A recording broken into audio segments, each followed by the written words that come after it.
Olá, você que acompanha o canal Elétrica em Vídeos. Chegamos a mais uma aula, a aula sobre os ensaios de curto-circuito e circuito aberto em transformadores, do nosso curso de transformadores. A aula de hoje é um pouco longa, te aviso logo. Afinal de contas, é mandatório que você veja esses dois ensaios na mesma aula, pois ao saber de um, o outro logo surge na memória. A memória que você criará de um dos ensaios ajudará a memorizar o procedimento e os dados obtidos com o outro também. Então vamos lá, na aula de hoje veremos a teoria e na aula que vem nós faremos o exercício, obviamente sobre os ensaios de curto-circuito e circuito aberto. A primeira coisa que a gente deve identificar é o propósito pelo qual esses ensaios são feitos. Esses ensaios são feitos com dois propósitos em particular, ou dois propósitos em especial.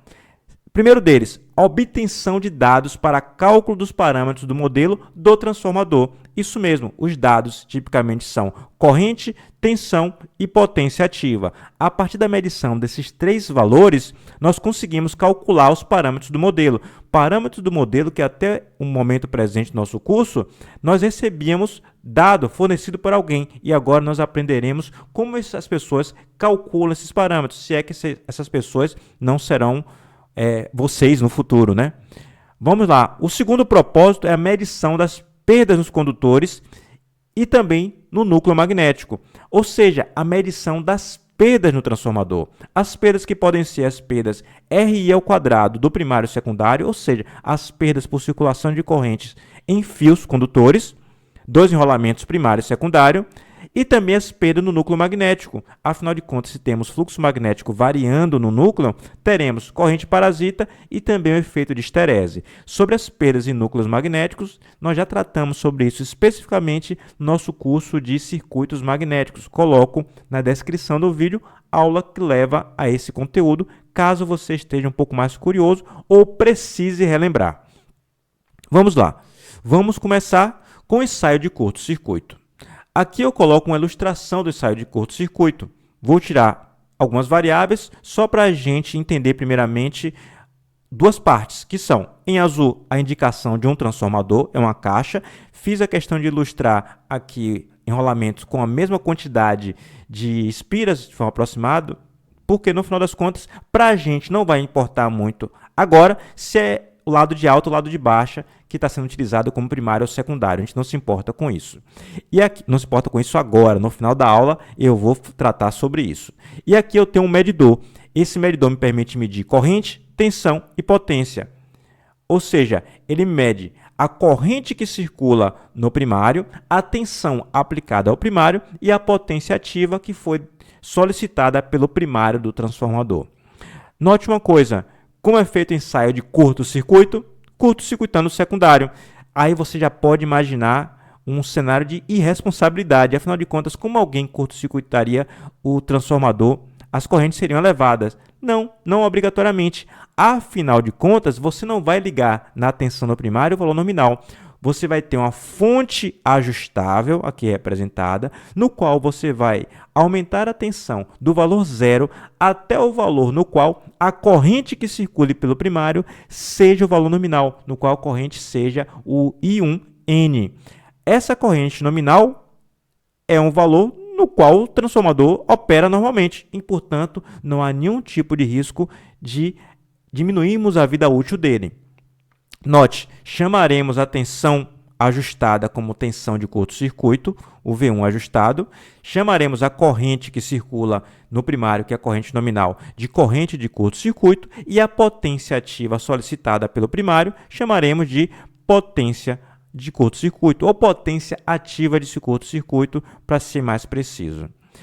Uma coisa importante, a tensão aplicada tipicamente é da ordem de 2 a 10% do valor nominal. Afinal de contas, a impedância no secundário é a impedância nula. A impedância da carga, pelo menos, é a impedância nula. Do secundário, nem tanto, porque tem a impedância interna do próprio transformador. Mas a impedância da carga, nesse caso, seria a impedância nula. Então, a tensão aplicada é bem baixa. Se a tensão aplicada é baixa, se você multiplicar pela corrente que é nominal, vai dar uma potência aparente baixa. Isso mesmo, o ensaio de curto-circuito é feito com um transformador de grande porte, tipicamente, porém, com valores de potência aparente bem baixo, ou seja, você não precisa de uma usina para fazer um ensaio de um transformador que opera numa usina. Você pode ter equipamentos de menor potência para fazer o ensaio, equipamentos laboratoriais. Vamos entender como esses parâmetros essas grandezas I, V e P de curto-circuito podem ajudar a gente a obter o modelo.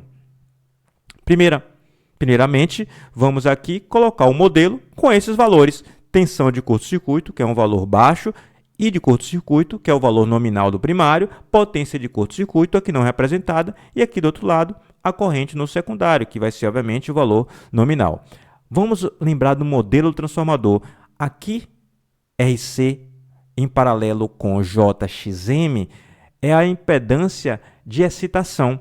A excitação em transformadores de grande qualidade, de grande porte, que tem ótima qualidade no material magnético, é uma corrente de excitação bem baixa. Afinal de contas, não se deseja que o transformador tenha perdas magnéticas grandes.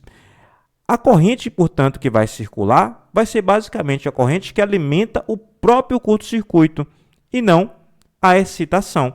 A corrente que alimenta o curto-circuito, ela tem de circular por esse ramo, vir para cá, para a bobina do transformador ideal na representação do transformador, que vai induzir, obviamente, tensão no secundário e vai fazer circular a corrente no secundário. Então, a corrente de curto-circuito é basicamente devido à presença do curto, ou à presença de uma carga curto-circuitada. Então, eu posso eliminar da representação esse RC mais JXM. Afinal de contas, a corrente que circula por esse ramo é uma corrente muito baixa. Sendo a corrente muito baixa e eliminada da representação, nós temos aqui um modelo aproximado durante o teste de curto-circuito.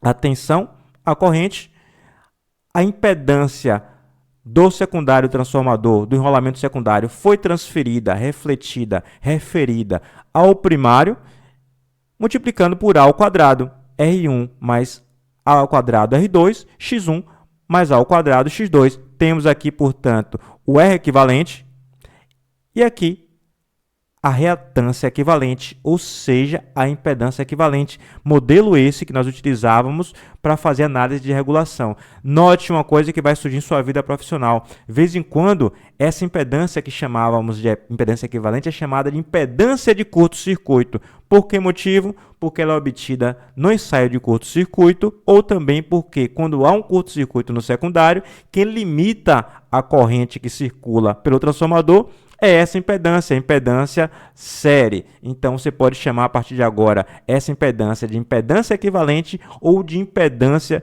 de curto-circuito. Podemos, então, fazer nossas contas tendo esse modelo em mente. Tendo esse modelo em mente, podemos fazer o seguinte. Olha, vamos fazer a seguinte análise. Eu tenho os valores de potência de curto-circuito, temos o valor de corrente de curto-circuito, V de curto-circuito. Preciso encontrar os valores de R equivalente e de X equivalente. Como faço isso? A resistência equivalente ficou fácil. Uma análise de circuito simples me permite dizer o seguinte, me permite dizer que potência de curto-circuito é igual a R equivalente vezes ICC ao quadrado. Daí, ficou fácil. Venho aqui e simplesmente isolo o R equivalente. R equivalente será igual a potência de curto-circuito sobre corrente de curto-circuito ao quadrado. Merece um destaque. Merece um destaque. Como é que dá de destaque? Vamos aqui, deixar bem claro que essa equação é relevante. Afinal de contas, já encontrei o meu primeiro parâmetro, com dados que eu já medi. Venho aqui agora para o modelo para tentar encontrar o X equivalente. Vou partir da mesma equação. Vou fazer o seguinte, olhe. Q de curto-circuito, QCC, que é o medido durante o teste, vai ser X equivalente, achei que estava errado aqui, I de curto-circuito ao quadrado. Posso isolar. Encontraria perfeitamente o X equivalente se eu tivesse o valor de QCC, o valor de ICC Eu com certeza tenho, foi medido durante o ensaio. Aí vem um porém, QCC eu não tenho. Não tenho, mas posso evoluir um pouco mais essa equação. QCC vai ser a potência aparente que ocorreu durante o ensaio de curto-circuito menos a potência ativa de curto-circuito. Tudo isso sobre a corrente de curto-circuito. Não tenho também a potência aparente de curto-circuito, mas, olhem só, botar aqui, apesar de não termos aqui o valor da potência aparente de curto-circuito, encontrar o seu valor é perfeitamente possível. Afinal de contas, da teoria básica de circuitos elétricos, ou de cálculo de potência em circuito CA, melhor dizendo, nós sabemos que a multiplicação da tensão, da magnitude da tensão vezes a magnitude da corrente, nos dá exatamente a potência aparente. Potência ativa de curto-circuito ao quadrado, já medida, dividido por ICC ao quadrado. Outro destaque aqui necessário. Afinal de contas, essa outra equação explicitamente é muito importante. Acabamos de encontrar agora a reatância aparente. A reatância aparente o quê? A reatância equivalente. Nós já temos a resistência equivalente e temos agora a reatância equivalente. Só um comentáriozinho para a gente finalizar essa primeira análise do ensaio de curto-circuito. Especificamente, consideramos que, para esse caso, de forma aproximada, a resistência equivalente e a reatância equivalente eram os dois elementos de circuito que faziam oposição à passagem da corrente. Ou seja, a potência ativa, que no caso é a potência de curto-circuito, nós consideramos, vemos isso de forma explícita nessa equação, que ela se deu exclusivamente devido à resistência equivalente, que representa as perdas nos condutores do primário e do secundário. Ou seja, no ensaio de curto-circuito, nós medimos de forma aproximada as perdas ômicas nos enrolamentos primário e secundário, juntos. Não temos como separar ainda. Calma que depois a gente discute sobre isso. Então, a potência ativa medida no ensaio de curto-circuito é a potência perdida nos enrolamentos de primário e secundário. Vamos agora para o ensaio de circuito aberto. No ensaio de circuito aberto, nós fazemos aquilo que o próprio nome sugere, deixamos o secundário em aberto. No teste, no ensaio de circuito aberto, melhor dizendo, a gente precisa também do nosso medidor, medir corrente, tensão e potência ativa, e, obviamente, do elemento que está sendo ensaiado, o dispositivo que está sendo ensaiado, que é o transformador. Vou precisar também de uma fonte ajustável. Nesse caso, a fonte ajustável deve ter como tensão. Você vai de 0, vai aumentando, até o valor nominal da tensão no primário. Aqui, ó, V1, N nominal. Então, a tensão de circuito aberto é a tensão nominal. A corrente de circuito aberto vai se dar exclusivamente para excitar o sistema. No caso, o sistema, o transformador. Ou seja, vai criar o fluxo magnético que vai induzir a tensão no secundário. Não haverá nenhuma corrente no secundário, pois ele está em aberto. Então, a corrente que circula, a corrente de excitação, é a corrente necessária exclusivamente para criar campo magnético. Vamos ver isso aqui no modelo. Obviamente, a potência de circuito aberto não está aqui representada, mas sabemos também que iremos medi-la. O modelo é esse aqui, né? Temos a tensão, que é a tensão nominal, temos que fixar isso aí. A corrente, que é a corrente de excitação, e a corrente no secundário é 0. Então, veja só, se a corrente de carga é 0, significa dizer que a corrente aqui nesse trecho do circuito também é 0. Toda a corrente drenada no no ensaio de circuito aberto, ela circula por esse ramo aqui, ó. Ela está aqui, ó, somente nessa malha. O que é que isso significa dizer? Que a corrente é criada basicamente para excitar o sistema. Sim, e você pode dizer de forma não errada, está completamente correto, que existe uma queda de tensão nessa impedância do primário. Mas vamos analisar da mesma forma que analisamos antes.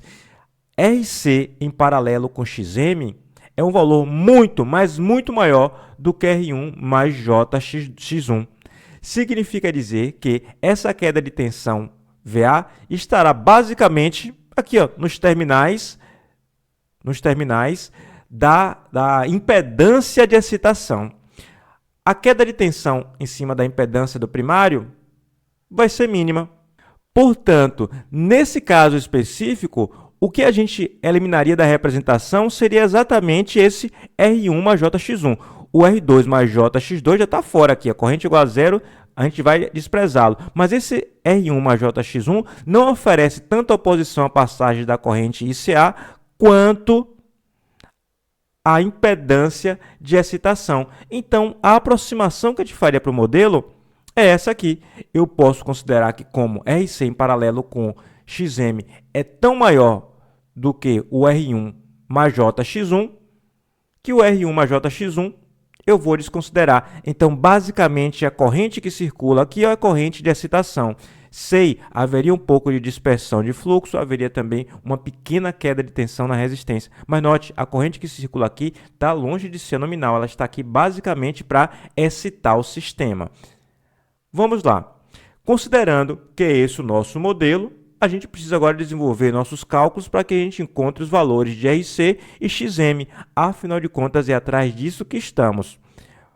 A potência de circuito aberto vai ser igual a VCA ao quadrado sobre RC.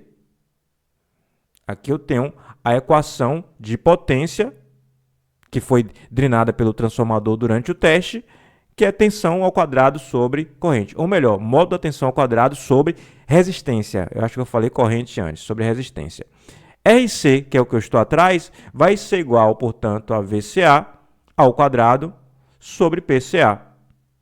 Potência de circuito aberto. Dado importante, tão importante que talvez a gente precise de uma marcação aqui especial também para ela. Afinal de contas, acabei de calcular mais um parâmetro a partir de valores medidos. Meu propósito agora é encontrar também o XM. Vou seguir o desenvolvimento similar ao que a gente fez antes.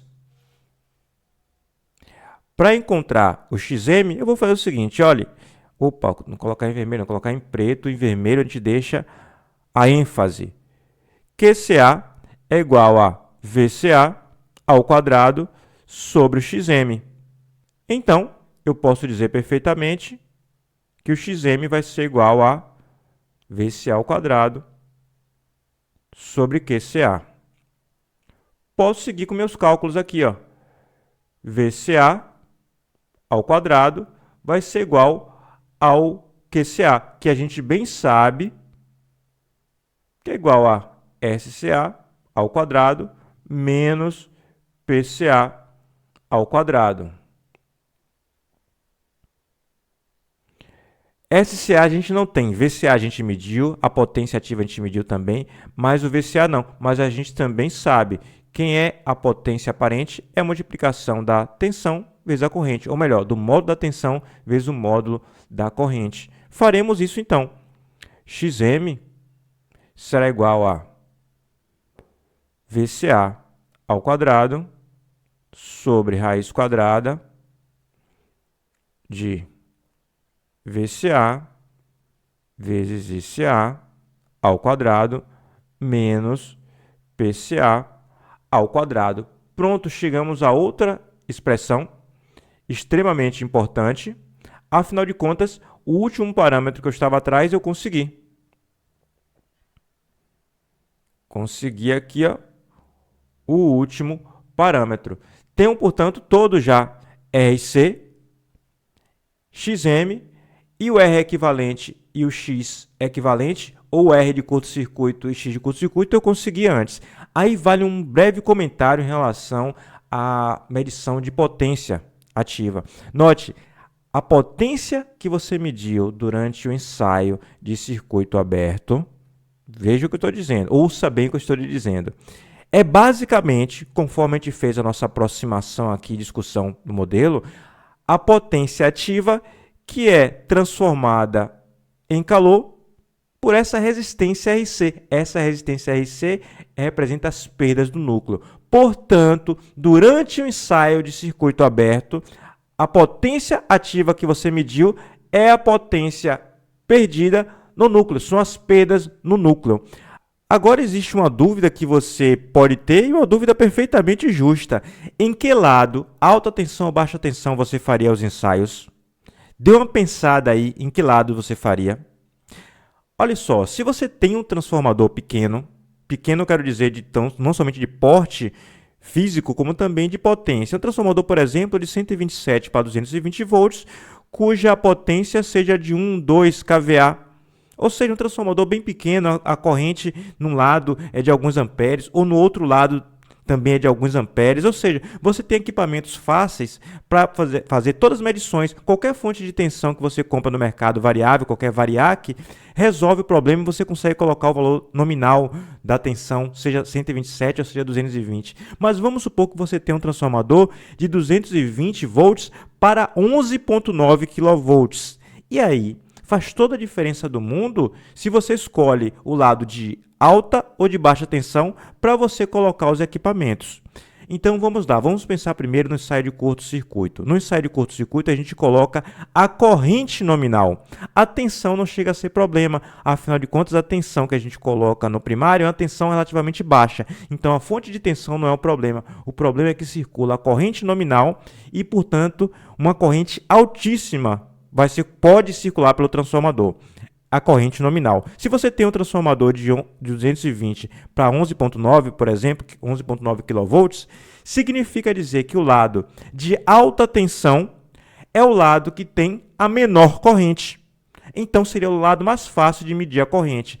Porém, você pode imaginar, mas 11,9 kV, a fonte de tensão teria de ser uma fonte de tensão de maior nível de tensão. Mas lembre-se, no ensaio de curto-circuito, a tensão que você aplica não é a nominal. É uma tensão muito mais baixa. Portanto, no ensaio de curto-circuito, cujo problema é a medição da corrente, você escolhe o lado que tem a menor corrente. Você faz ensaio no lado de alta tensão. Escolher aqui uma corzinha para colocar.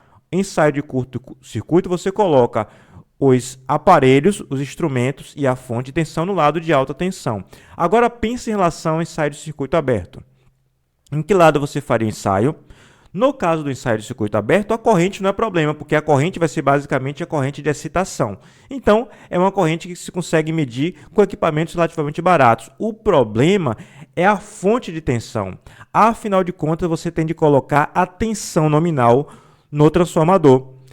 Onde é mais fácil colocar a tensão nominal? No lado de baixa tensão, que obviamente, como o nome diz, tem a menor tensão. Aí vem a questão, você encontra num teste, que é o de curto-circuito, os parâmetros referidos ao lado de alta, quando você faz as contas, e no ensaio de circuito aberto, você encontra os parâmetros referidos ao lado de baixa tensão. Portanto, para que todos os parâmetros estejam referidos ao mesmo lado, você deve fazer a transferência. Ou transfere do de alta para o de baixa, ou transfere os parâmetros que você encontrou no lado de baixa para o de alta. Essa transferência é ao seu critério, ou ao pedido, né? Alguém pode fazer solicitação, me dê todos os parâmetros referidos do lado de alta. Aí o que você encontrou em baixa, você faz a transferência e vice-versa. Agora, uma outra dúvida que pode surgir, e é uma dúvida também justa. A gente agora já sabe o seguinte, olha, encontrei a resistência equivalente e reatância equivalente referida a um lado. Não importa se é de alta ou se é de baixa, você pode ter feito depois a conta referido ao lado de interesse. Mas a grande questão é, o modelo utiliza o R1 e o R2. Não utiliza obrigatoriamente o R equivalente e o X equivalente. O R equivalente e o X equivalente, ou a impedância equivalente, é utilizada nas análises de regulação de tensão, que inclusive é o mais comum, disparado é mais comum, mas você pode precisar do modelo completo com aquele elemento de excitação e, portanto, precisa dividir R1 e R2, ou pelo menos você precisa dividir de tal forma que você tenha um R1 e o R2'. Afinal de contas, o modelo pode estar todo referido a um lado. O que é que a gente faz? As normas sugerem o seguinte, que você faça R1 igual a R2', que é igual ao R equivalente sobre 2. A mesma coisa para o X. X1 vai ser igual ao X2', que é igual ao X equivalente sobre 2. É isso que as normas dizem que deve ser feito quando você faz o ensaio do transformador e precisa fazer a representação daquele modelo completo, dividindo os valores de R1 e R2. E se você precisar não de R2', e sim de R2, aí você faz a transferência para o lado devido.